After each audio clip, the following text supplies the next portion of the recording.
साथियों नमस्कार। The Sarathi fact में आप सभी का स्वागत है। वीर्य की वे बूंदें जो हमने बर्बाद कर दी हस्तमैथुन कर करके, अज्ञानता में कोई मूवी देख के और जीवन को नष्ट कर दिया। काश हमें किसी ने बताया होता कि हम हीरे जवाहरात को बर्बाद कर रहे हैं। दोस्तों, संभोग से समाधि की ओर चैप्टर नंबर 10 और ये हमारा दूसरा संस्करण शुरू होता है और यहाँ हम लोग कुछ जीवन के बारे में बातें करेंगे इस चैप्टर में। पिछले वीडियोस जो आपने देखे उस सभी के लिए आप सभी का तहे दिल से स्वागत, तहे दिल से स्वागत, तहे दिल से आभार।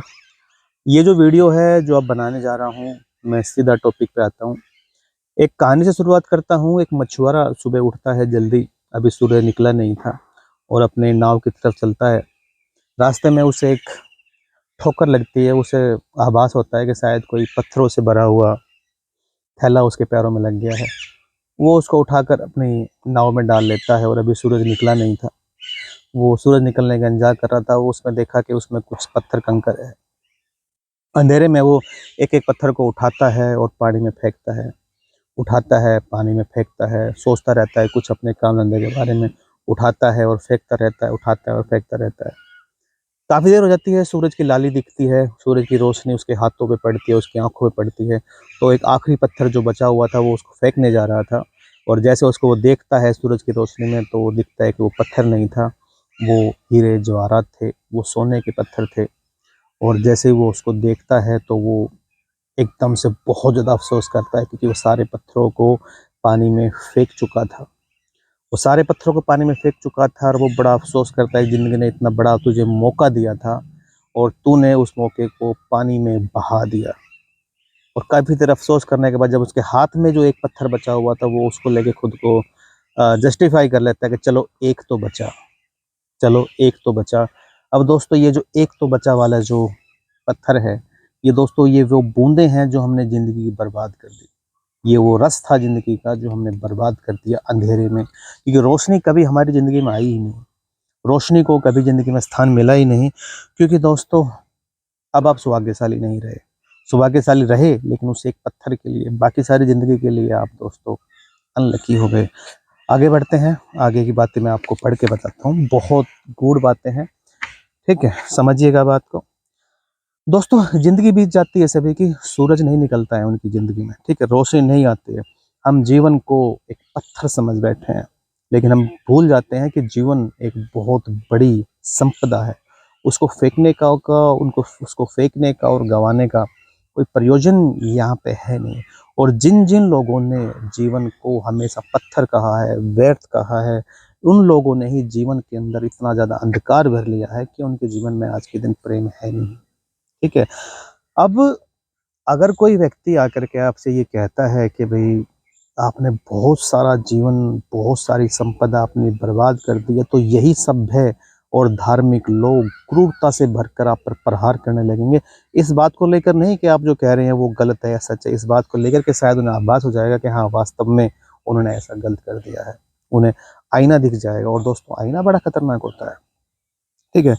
और दोस्तों, हमने भी यह मान लिया है कि अंधेरे में, अज्ञान में, कि जीवन में कुछ है ही नहीं। अंधेरे में, अज्ञान में हमने ये मान लिया है कि जीवन में कुछ है ही नहीं सिवाय पत्थरों के। और जो लोग ऐसा मानकर बैठ गए हैं उन्होंने खुद ही खोज से पहले हार को स्वीकार कर लिया है। पेज नंबर 31 और 32 है दोस्तों ये। इसके बाद दोस्तों इस हार के संबंध में, इस निराशा के संबंध में, इस मान ली गई पराजय के संबंध में सबसे पहली चेतावनी मैं यह देना चाहता हूं कि इस निराशा के संबंध में, कि इस मान ली गई पराजय के संबंध में सबसे पहली चेतावनी यही है कि जीवन मिट्टी और पत्थर नहीं है। जीवन जो है वो मिट्टी और पत्थर नहीं है, जीवन में और भी बहुत कुछ है। जीवन के मिट्टी पत्थर के बीच में बहुत कुछ छुपा है। अगर खोजने वाली आंखें हो तो, अगर आपका विवेक जाग रहा हो तो इस जीवन के अंदर सब बहुत कुछ है। तो जीवन से यही सीढ़ी जो निकलती है, ये सीढ़ी ही आपको परमात्मा तक लेके जाती है। इस शरीर में भी जो दिखने पर हड्डी, मांस और चमड़ी जैसा दिखता है, इसमें छिपा है जीवन का बहुत बड़ा रहस्य, ठीक है, जो कभी जन्मता नहीं, कभी समाप्त नहीं होता। रूप के भीतर अरूप छुपा है, दृश्य के भीतर अदृश्य का वास है, और मृत्यु के कुहाने में भी अमृत की ज्योति छिपी हुई है। मृत्यु के धुएं में अमृत की लौ भी छिपी हुई है। लेकिन जब हम लोग धुआं को देखते हैं, धुएं को देख करके धुएं से ही वापस आ जाते हैं, लेकिन दोस्तों अगर धुआं उठ रहा है तो ये इस बात का प्रमाण है कि अग्नि भी कहीं ना कहीं पर जल रही होगी, कहीं तपत भी लग रही होगी, कहीं चिंगारी लग रही होगी, क्योंकि बिना चिंगारी के धुआं उठ नहीं सकता। और हम लोग क्या करते हैं, इस धुएं को देख कर ही और धुएं से ही वापस चले जाते हैं। वो अग्नि परमात्मा है, उस धुएं को पार करना पड़ेगा आपको। अगर वो धुआं आपने पार नहीं किया तो परमात्मा तक नहीं पहुंच पाएंगे। पहली बात, हमने जीवन के संबंध में जो भी दृष्टिकोण बना लिए हैं, हमने जीवन के संबंध में ऐसी धारणाएं बना ली हैं, हमने जीवन के संबंध में एक ऐसा फलसफा खड़ा कर लिया है, उस दृष्टिकोण और धारणा के कारण जीवन में हम लोग सत्य को देखने से वंचित रह गए हैं। बिना खोजे, बिना पहचाने, बिना जिज्ञासा की हमने जीवन के संबंध में कोई निश्चित एक ऐसी बात समझ ली है जिसका सत्य के साथ कोई लेना देना नहीं है। और हजारों वर्षों से हमें एक ही मंत्र बताया जा रहा है कि जीवन व्यर्थ है, जीवन झूठ है, और सम्मोहन की तरह इन सारे मंत्रों ने पूरी मानव जाति का दहन कर दिया है, सब कुछ बर्बाद कर दिया, इस बात ने कि जीवन में कुछ है ही नहीं। और जब हमारे जीवन में कुछ है ही नहीं का मंत्र हमारी जीवन पे लगा हुआ है, तो दोस्तों बताइए कैसे कोई व्यक्ति कुछ विशेष काम करने के लिए खुद को प्रेरित कर पाएगा? कैसे कोई व्यक्ति ये जान पाएगा कि इस जीवन में कुछ बेहतर किया जा सकता है? क्योंकि हमें बताया यही गया है कि जीवन में कुछ है ही नहीं। ठीक है, आपने कभी देखा है कि जब कोई व्यक्ति किसी स्टेशन पे होता है, किसी एयरपोर्ट पे होता है या बस स्टैंड पे होता है, तो वहाँ पे वो वेटिंग रूम में होता है, और वेटिंग रूम में उसको कहीं न कहीं ये आभास होता है कि इस वेटिंग रूम में मुझे रुकना थोड़ी है, इसको गंदा किया जा सकता है, इसको बर्बाद किया जा सकता है, यहाँ पर गुटखा खा के थूका जा सकता है, या इसके बाथरूम को गंदा किया जा सकता है, कुछ खाते हो तो वो खा पी के वहीं फेंका जा सकता है, क्योंकि हमें वहाँ पे रुकना नहीं है, वो हमारी डेस्टिनी नहीं है। इसलिए हम वहाँ पे मनचाहा जैसा अनावश्यक व्यवहार करते हैं, क्योंकि हमें ये पता है कि हमें यहाँ रुकना नहीं है। और जीवन का भी कहीं न कहीं हमें ये पता लग जाता है कि यहाँ रुकना नहीं है, तो विशेष करने की क्या ज़रूरत है। अब दोस्तों, ये बात अगर आपको बता दी जाए कि जीवन बहुत ज़्यादा विशेष है। इस जीवन में दोस्तों दिवाली है तो पटाखे जले हुए हैं।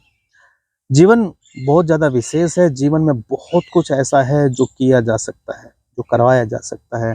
यहाँ से आइंस्टीन पैदा हो सकते हैं इस जीवन में। इस जीवन में आपको महात्मा गांधी, सुभाष चंद्र बोस, एक से एक वैज्ञानिक, महापुरुष, इतिहासकार जैसी शख्सियत इस जीवन से पैदा हो सकते हैं। ये वे लोग हैं जिन्होंने जीवन को समझा है, ये वे लोग हैं जिन्होंने जाना है कि जीवन कितना बहुमूल्य है। लेकिन हमारी संस्कृति तो हमें ये बताया ना कि जीवन तो व्यर्थ है, जीवन तो झूठा है। और इस मानसिकता के साथ जब हम लोग पैदा हुए हैं, बड़े हुए हैं, तो हम लोग कैसे कोई विशेष कार्य कर सकते हैं? दोस्तों समझिएगा, जब तक हम इस किताब को कंप्लीट करने की, मेरी गारंटी है आपसे आपकी ज़िंदगी बदल जाएगी। बने रहिए मेरे साथ वीडियो को देखते हुए। धन्यवाद आप सभी साथियों का।